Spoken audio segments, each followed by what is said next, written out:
পাল রকের দিকে যেতে যেতে আমরা একটা জায়গায় দাঁড়িয়ে গেছি। এটা অ্যাকচুয়ালি একটা ভিউ পয়েন্ট নয়, এখানে এরকম গাড়ি পার্ক করার জায়গা রয়েছে। এখানে একটা কামান রাখা রয়েছে, যা আগেকার দিনে যে কেপ টাউন যে বন্দর, সেখানে জাহাজ নোঙর করার জন্য ডাকা হতো। আমি যে একটু আগেই আপনাদেরকে একটা পাথরের কথা বলছিলাম, যেটাকে দেখে মনে হয় ঝিনুকের ভিতর থেকে পাথরটা বেরিয়ে আছে। এটাই হচ্ছে সেই পাথরটা, যেটা দূর থেকে দেখলে মনে হয়। টুগেদার অন ট্যুরের আরেকটি নতুন ভিডিওতে আপনাদের সবাইকে জানাই স্বাগত। আজকে আবারও আমরা বেরিয়ে পড়েছি আরেকটি নতুন জায়গা ঘোরার উদ্দেশ্যে। তো আজকে যে জায়গায় আমরা যাচ্ছি তার নাম পাল রক। এর আগের ভিডিওতেই আপনাদের সাথে শেয়ার করেছিলাম আফ্রিকান ল্যাঙ্গুয়েজ মনুমেন্ট। তো সেই আফ্রিকান ল্যাঙ্গুয়েজ মনুমেন্টের ঠিক পাশেই এই পাল রক, যা পার্ল নেচার রিজার্ভের অন্তর্গত। এই পাল রক অ্যাকচুয়ালি মূলত একটি গ্রানাইট পাথরের পাহাড়, যেটা পৃথিবীর দ্বিতীয় বৃহত্তম গ্রানাইট পাথরের পাহাড়।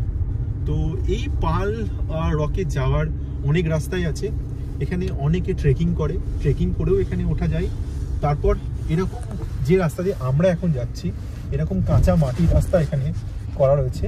পাহাড়ের ঠিক চারপাশ দিয়ে ঘুরে ঘুরে ঘুরে ঘুরে ওপরের দিকে যেতে হয়। এটা অনেকটাই ওপরে, পুরো একটা পাহাড়ের উপরে আমরা যাব এরকমভাবে মাটির রাস্তা দিয়ে, পাহাড়ি রাস্তা দিয়ে। তো সেই রাস্তা দিয়ে উপরের দিকে উঠে আমাদেরকে পাল রকে যেতে হবে। জায়গাটা খুবই সুন্দর, প্রকৃতির মাঝে একটা পাহাড়, আর এর চারিদিকে সবুজে ঘেরা, এবং এর ওপর থেকে পুরো পাল শহরের একটা 360 ডিগ্রি ভিউ পাওয়া যায়। এই পাল রক কেপ টাউন শহর থেকে প্রায় 70 কিলোমিটার দূরে অবস্থিত। পাল শহরের দক্ষিণ দিকে এই পাহাড়টা অবস্থিত। এই পাহাড়টাকে পাল রক বলার পিছনে আরেকটি কারণ হলো, বৃষ্টির পর এই গ্রানাইটটা একদম চকচক করে, যেটাকে পুরো মুক্তোর মতো দেখতে লাগে। মানে মুক্তোর খোলা থেকে যেমন মুক্তো বার করলে যেরকম চকচক করে সূর্যের আলো পড়লে, ঠিক তেমনই চকচক করে, যার জন্য এই পাহাড়টার নাম দেওয়া হয়েছে পাল রক। এটা হচ্ছে একটা ড্যাম, যেটা পাল রকের ঠিক নিচে অবস্থিত। এখান থেকেই মেনলি পাল শহরে জল সরবরাহ করা হয়। এটা অ্যাকচুয়ালি একটা ড্যাম, যেখানে বৃষ্টির জলকে আটকে রেখে দেওয়া হয়েছে। আর এর প্রচুর ট্রেকিং রুট আছে, লোকজন এখানে ট্রেক করে উঠতে অনেক ভালোবাসে। যদি এখানে এর পুরো ট্রেকিং ডিস্টেন্সটা দেখা যায়, তাহলে এর পুরো ট্রেকিং ডিস্টেন্সটা হচ্ছে 4 থেকে 5 কিলোমিটার, যেটার সময় লাগে প্রায় 2 থেকে 3 ঘন্টা যাতায়াত মিলিয়ে। বাট আমরা ট্রেক করে ওপরের দিকে উঠছি না, আমরা এই রাস্তা দিয়ে গাড়ি নিয়ে ওপরের দিকে উঠছি। তো এটার মোটামুটি সময় লাগতে পারে 20 থেকে 25 মিনিট। এখানে অনেকে সাইক্লিংও করছে দেখা যাচ্ছে। আমরা একটু আগে দেখলাম পুরো একটা গ্রুপ ছিল যারা সাইক্লিং করে উপরের দিকে উঠছে। আমরা পিছনেই ফেলে এলাম তাদেরকে। আর ঠিক আমি যদি ক্যামেরাটা ডান দিকে ঘোরাই, এদিক থেকে পুরো পাল শহর আর তার আশেপাশে বিভিন্ন পাহাড় দেখা যাচ্ছে। তো ওপর থেকেই দৃশ্যটা খুবই খুবই সুন্দর। রাস্তা দিয়ে যেতে যেতে, মানে এই পাল রকের দিকে যেতে যেতে আমরা একটা জায়গায় দাঁড়িয়ে গেছি। এটা অ্যাকচুয়ালি একটা ভিউ পয়েন্ট নয়, এখানে এরকম গাড়ি পার্ক করার জায়গা রয়েছে। এই আমাদের গাড়ি এখানে আমরা দাঁড় করিয়ে রেখেছি, আর এর সামনেই রয়েছে কিছু সুন্দর ভিউ, যেটা দেখার জন্য আমি অ্যাকচুয়ালি এখানে দাঁড়ালাম। আমি আপনাদেরকে দেখাবো, দেখুন কতটা সুন্দর এখান থেকে লাগছে পুরো পাল শহর।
উঠছি। অ্যাকচুয়ালি আমরা অনেকটাই হাইট গেইন করে ফেলেছি, আরও ওপরের দিকে উঠতে হবে। আমি জানি না আপনারা ক্যামেরায় কতটা আসছে, ওপরে 2-3টে টাওয়ার রয়েছে, ঠিক ওই টাওয়ারের ওই দিকেই আমাদেরকে মেনলি যেতে হবে। আর অনেকটাই আমরা হাইট গেইন করে ফেলেছি, আর রাস্তা ঠিক এইরকম যেখানে গাড়ি একদম আস্তেই চালাতে হচ্ছে। আর যেহেতু এখানে বৃষ্টি চলছে, এখানে এখন মনসুন সিজন, তারপর ঠান্ডা, তো এই রাস্তার অবস্থা অতটা ভালো নেই। আর যেহেতু এটা পাহাড়ি একটা রাস্তা, তো এখানে টারব্যাক রাস্তাও নেই, যেটুকুনি রাস্তা এরকমভাবে মাটির রাস্তা দিয়ে আমাদেরকে ওপরের দিকে যেতে হবে। আর মাঝে মাঝে এরকম কিছু গর্ত এবড়ো খেবড়ো রাস্তা পড়ছে। আমরা অ্যাকচুয়ালি এখানে পাল রকের যে এন্ট্রান্স, সেখানে চলে এসেছি। এখানে আমাদেরকে এন্ট্রি করতে হবে, এন্ট্রি করে সামনের দিকে এগোতে হবে। আমি দেখি এখানে কত টাকা এন্ট্রি ফিস, তারপর আমি আপনাদের সাথে শেয়ার করছি। হ্যালো, আমরা এখানে এন্ট্রি করে নিয়েছি। তো এন্ট্রি করার জন্য কিছুই লাগলো না অ্যাকচুয়ালি।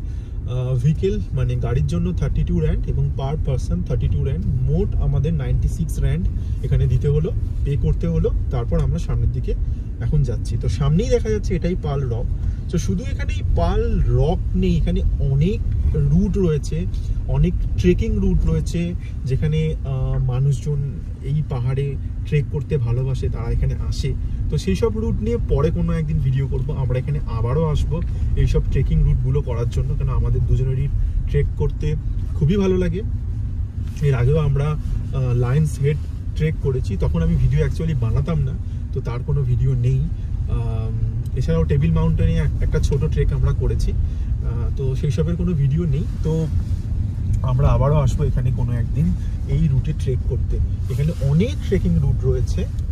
একটা জিনিস দেখানোর জন্য আমি অ্যাকচুয়ালি গাড়ি থেকে নামলাম। এখানে অনেক প্রোটিয়া ফুল ফুটে আছে। এটা অ্যাকচুয়ালি প্রোটিয়া ফুল, যেটা সাউথ আফ্রিকার ন্যাশনাল ফ্লাওয়ার, মানে জাতীয় ফুল। আমাদের যেমন জাতীয় ফুল পদ্ম, তেমনি সাউথ আফ্রিকার ন্যাশনাল ফুল হচ্ছে প্রোটিয়া। তো এইখানে এরকম প্রোটিয়া ফুল ফুটে আছে। এগুলো অ্যাকচুয়ালি এখনও পুরো ফোটেনি, ঠিক ফোটার আগের মুহূর্ত। তো আমি যদি পুরো ফোটা ফুল, মানে একদম সম্পূর্ণ ফুল দেখতে পাই, তাহলে আমি আপনাদেরকে দেখাবো। আমরা এখন আপাতত এতটা রাস্তা ক্রস করে আমরা ঠিক এই নিচের যে জিগজ্যাগ রোড দেখা যাচ্ছে, এই রাস্তা দিয়েই আমরা উপরের দিকে এলাম। আর এখন আমরা পৌঁছে গেছি যেখানে এই পাল রকটা রয়েছে। আর এখানে যাওয়ার রাস্তা ঠিক এরকমভাবে করা রয়েছে, এরকম সিঁড়ি দিয়ে আমরা এবার উপরের দিকে উঠছি। ওপরেই রয়েছে এই পাল রক, যেটা দেখার জন্য এতটা দূর গাড়ি চালিয়ে আমরা এলাম। তো এইখান থেকে এই পুরো ভ্যালির যে পাল রক নেচার রিজার্ভ, এই পুরো ভ্যালির একটা 360 ডিগ্রি ভিউ পাওয়া যায়। আর এর সাথে এখানে রয়েছে অনেক হাইকিং ট্রেল, যেখানে সাইকেলিং বা পায়ে হেঁটে হাইক করা যায়, যার দৈর্ঘ্য প্রায় 1 কিলোমিটার থেকে 10 কিলোমিটারের অনেক ট্রেল এখানে রয়েছে। আর ওপর থেকে পুরো ভ্যালিটা এরকম লাগছে দেখতে। আমি যাব আরও সামনের দিকে যে অ্যাকচুয়াল যে পাল রক সেটা রয়েছে। আর এখানে সিঁড়ি শেষ, এরপর এরমভাবে পাহাড়ের ওপর দিয়ে ক্লাইম করে আমাদেরকে ওপরের দিকে যেতে হচ্ছে। এখন যেহেতু এখানে শীতকাল চলছে, ওপরটা খুবই ঠান্ডা। আর আমরা অনেকটা হাইটে চলে এসেছি, যার জন্য জায়গাটা আরও ঠান্ডা হয়ে গেছে। আর এইটা পুরো গ্রানাইট পাথর, এই যে পাথরের উপর দিয়ে আমরা হাঁটছি, এটা পুরো গ্রানাইট পাথর। আর যখন বৃষ্টির পরে, যখন এখানে সূর্যের আলো পড়ে, এই পাথরটা খুব চকচক করে, যার জন্য একে বলা হয় পার্ল। আর এখানে আর একটা পাথর রয়েছে, যেটা অ্যাকচুয়ালি দূর থেকে দেখলে মনে হয় যেন খোসা ছাড়িয়ে মুক্ত বার করে রাখা রয়েছে। তো সেটার নাম থেকেও বলা হয় এই পাহাড়টার নাম হয়েছে পার্ল। আমি যে একটু আগেই আপনাদেরকে একটা পাথরের কথা বলছিলাম, যেটাকে দেখে মনে হয় ঝিনুকের ভিতর থেকে মুক্তটা বেরিয়ে আছে, এটাই হচ্ছে সেই পাথরটা, যেটা দূর থেকে দেখলে মনে হয় যে ঝিনুক থেকে খোসা বার করে মুক্তটাকে আলাদা করা হয়েছে। আর অদ্ভুতভাবে এই পাথরটা, এত বড় একটা পাথর, কোনো রকম সাপোর্ট ছাড়াই এখানে এই পাহাড়ের ওপর এরকমভাবে দাঁড়িয়ে আছে। আর দূর থেকে এই পাথরগুলোকে দেখলে মনে হয় যে মুক্তোর খোলা ছাড়িয়ে মুক্তটাকে বার করে এরকমভাবে রেখে দেওয়া হয়েছে। এটা একটা প্রাকৃতিকভাবে এই জিনিসটা সৃষ্টি হয়েছে, তার জন্য এই জায়গাটাকে বলা হয় পাল রক।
কামান রাখা রয়েছে, যা আগেকার দিনে যে কেপটাউন যে বন্দর, সেখানে জাহাজ নোঙর করার জন্য দাগা হতো দিক সংকেত দেওয়ার জন্য। সেই এক কামানটা এখানে রাখা রয়েছে। এই কামানটি সেই সময়ে ইস্ট ইন্ডিয়া কোম্পানির দ্বারা এখানে প্রতিষ্ঠিত করা হয়েছিল, এবং এই রকম কামান আরও 4টে এরকম বিভিন্ন পাহাড়ের ওপরে স্থাপন করা হয়েছিল। এই স্থাপন করার পিছনে আরেকটি কারণ হলো, সেই সময় এই কামানগুলো দাগা হলে সেই সময় ইস্ট ইন্ডিয়া কোম্পানির যেসব সশস্ত্র বাহিনী ছিল, তারা ঘোড়ায় চড়ে কেপটাউনে একটি নির্দিষ্ট জায়গায় একত্রিত হতো সশস্ত্রভাবে। 2.23 মিটার লম্বা, আর এইটার ব্যাস হলো 39 সেন্টিমিটার, আর এর মধ্যে 2349 কেজি বারুদ ভরা হতো এই কামানটি দাগার জন্য। আমি এবার একটু নিচের দিকে হাঁটতে হাঁটতে যাচ্ছি। এখানে রাস্তা বলে কিছুই নেই, এরকম পাহাড়ের উপর দিয়ে। এখানে একটা খুব সুন্দর ছোট একটা গুহা রয়েছে, এটাও প্রাকৃতিকভাবে সৃষ্টি। এই যে সামনের এটাই হচ্ছে গুহা। আমি একটু জুম করব। ছোট্ট একটা গুহা রয়েছে, এটা প্রাকৃতিকভাবে সৃষ্টি। আর উপরে এখন চরম ঠান্ডা হাওয়া দিচ্ছে, মানে আমাদের হাতটা একদম জমে যাচ্ছে।